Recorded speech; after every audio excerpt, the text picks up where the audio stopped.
So hey, good morning. Pretty nice morning today. I didn't get a whole bunch of stuff done yesterday. Had some visitors over, which is always good. Good when people stop by for sure. Today I'm gonna start. I gotta bag up all those 50-pound bags that I was gonna do, and then I got 3 bags to make.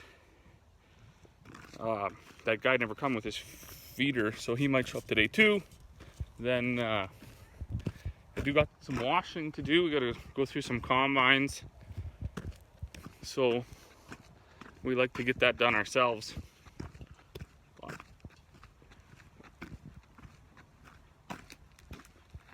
Then I'll get the probably put the brush grapple on the backhoe, and we didn't get much rain yesterday. It poured for like 5-10 minutes and then petered off a bit, so we should be able to get around and get some of the trees that I had pushed down the other day. We get to find out where Teddy is here. He's our new puppy that we got when we finally got committed to moving out here. So he's around. Come here, Teddy. Come here.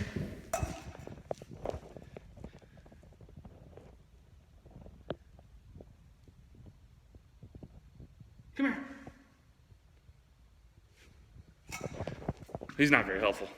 We had a cougar in our yard the other day, and apparently we had a grizzly bear and some cubs up with the horses. So Teddy likes to sleep in the shop here for the last few nights.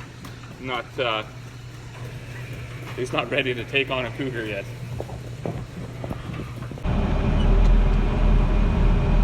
So for now, the way that we bag up the 50-pound bags is we make a big batch and fill a 2,000-pound bulk bag up. And then I made a little spout I put in the bottom, and then bought a, what do you call it? It's just a scale of sorts. So then I set the bags on there and weigh them out 50 pounds at a time.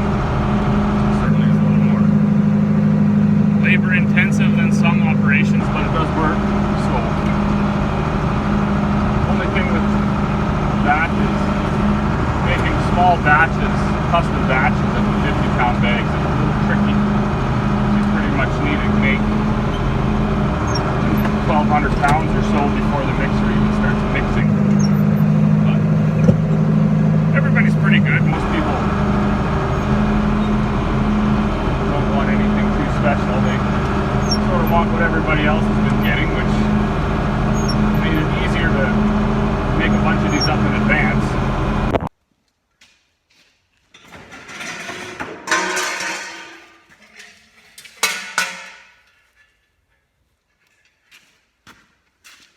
So we got once the bags up on the forks, and then we'll put this little spout on the bottom. Use a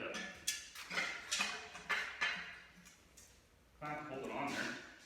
Not the safest place to hang out, but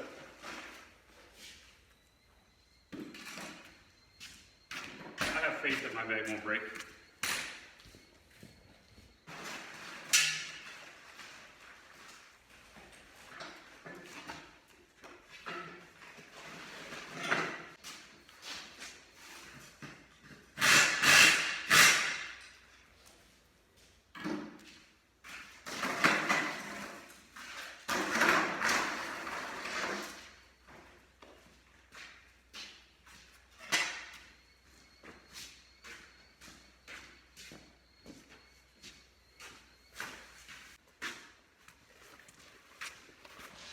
Okay, now that everything's geared up, there's always one more moment of nail biting, and that's if this is even going to hold up when I open the bag. It wouldn't be the first time.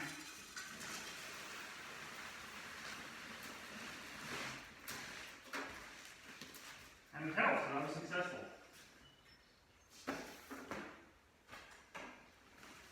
Now we can rock and roll.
All right, I'm sure you've had your fill of watching somebody fill 50-pound bags.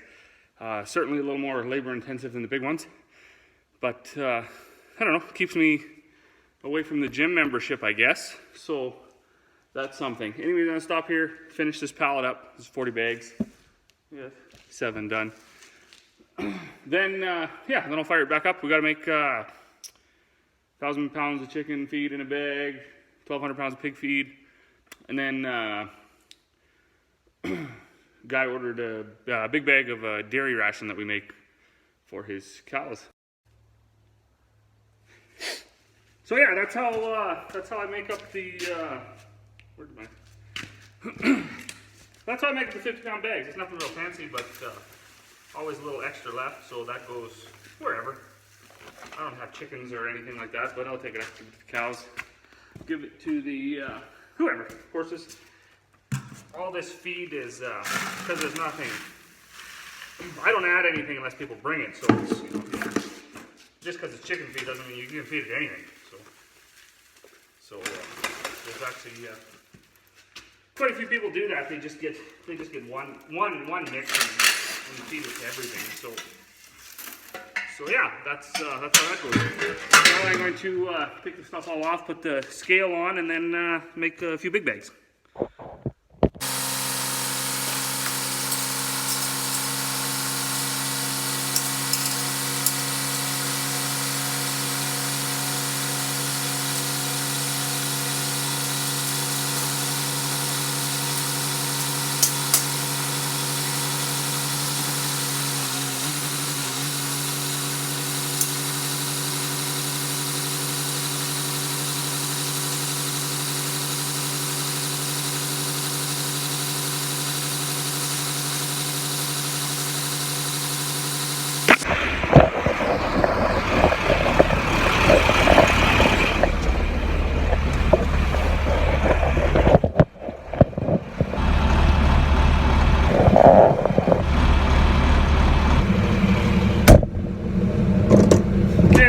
Set up. I'll go over to these bins we were talking about yesterday, and yeah, you see that's a little bit of a setup. Nothing here is real fancy, as you can see, nothing over the top, but you know what, it all works. And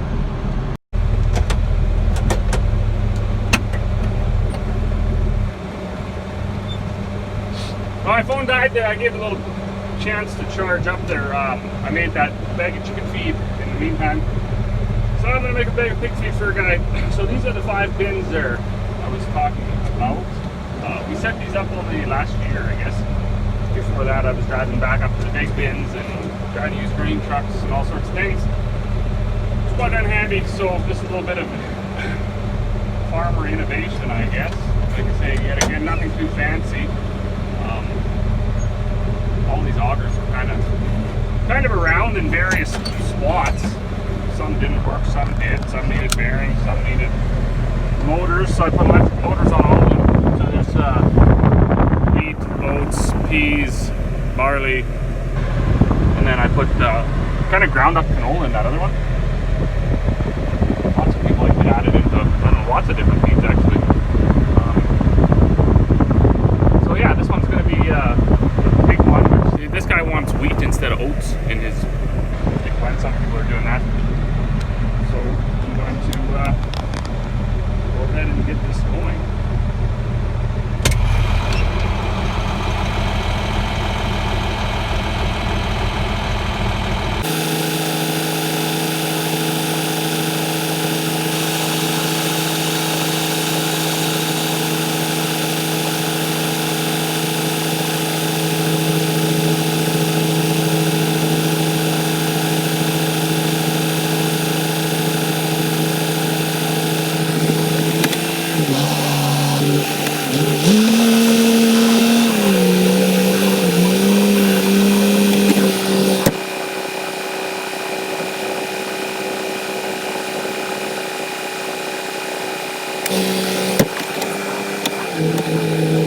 Funny the things you don't realize are convenient, like, you know, for instance, the way a tractor door opens. You know, John Deere, lots of those, you know, lots of the newer ones, the side, they're quite handy to get in and out of. When you put a loader on a 4440 and then the door get in and out of the tractor about 200 times a day. It's the small things, eh? The older generation, they laugh at you and call you ridiculous because you even bring that up, but you know, it was easier to get on and off of a cabless tractor than it is to try to swing this door past your face every time.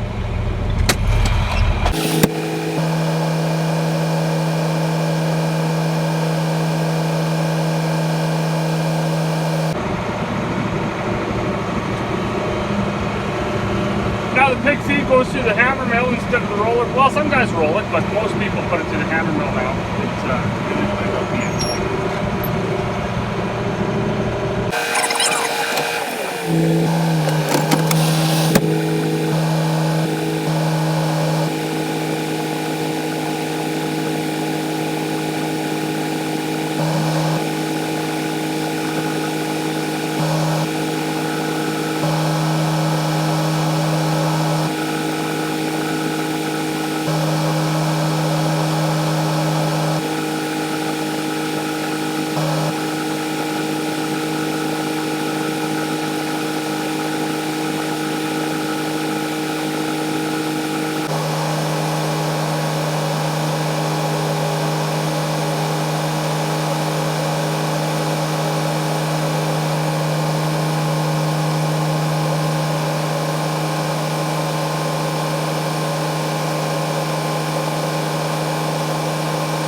And that's the process for a bag of chicken feed.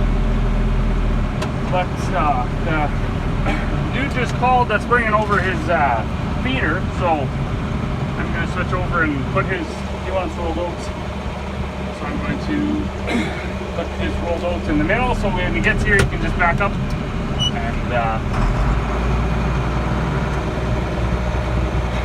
we can fill his feeder and then he can head out.